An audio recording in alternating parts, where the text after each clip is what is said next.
Hello guys, আমি কুইকুইং চলে এসেছি আপনাদের জন্য একটা নতুন ভিডিও নিয়ে।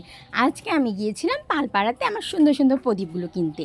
শুধু কি প্রদীপই কিনবো, ওখানে মহিলারা যে সুন্দর ছোট ছোট মাটির দলা দিয়ে হাতের কাজ করে, সেই হাতের কাজগুলো আপনাদের জন্য খুব সুন্দর করে ভিডিও করে নিয়ে এসেছি।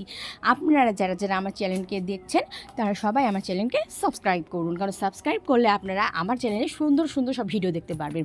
আর আপনারা কোন ধরনের ভিডিও দেখতে চান সেটা অবশ্যই কমেন্টে জানাবেন। তো এখানে আমাদের মাটি দিয়ে একটি দইয়ের খুঁটি তৈরি হচ্ছে, যেটার মধ্যে সাধারণত দই জমানো হয়। তো দেখতেই পাচ্ছেন মাটির একটা টুকরোকে তারা কি সুন্দর করে পাতলা করে নিয়েছে। তারপর সেখানে একটি মেশিনের মাধ্যমে নেওয়া হচ্ছে, বালু ছিটিয়ে দেওয়া হচ্ছে।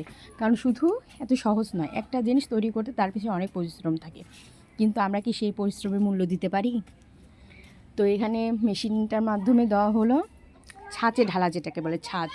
তারপর জলের মাধ্যমে সেটাকে অনেক সুন্দর করে প্রসেসিং করা হচ্ছে।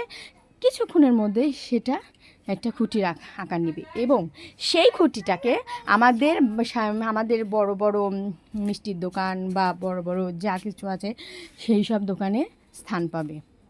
আর আমাদের এই বাংলার ঐতিহ্য, যেটা আমাদের প্রাণের ঐতিহ্য, আমরা কি সঠিকভাবে এর মূল্য দিতে পারি?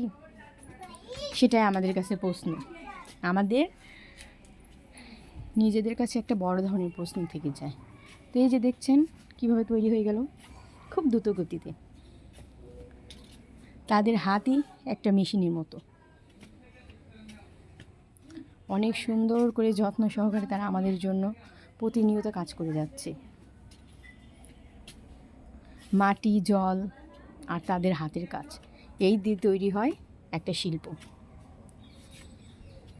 শিল্পকে সম্মান করতে শিখতে হয়। তৈরি হয়ে গেল আমাদের দইয়ের খুঁটি। তো টাটা, আজকের মতো এই ভিডিওটা শেষ করছি।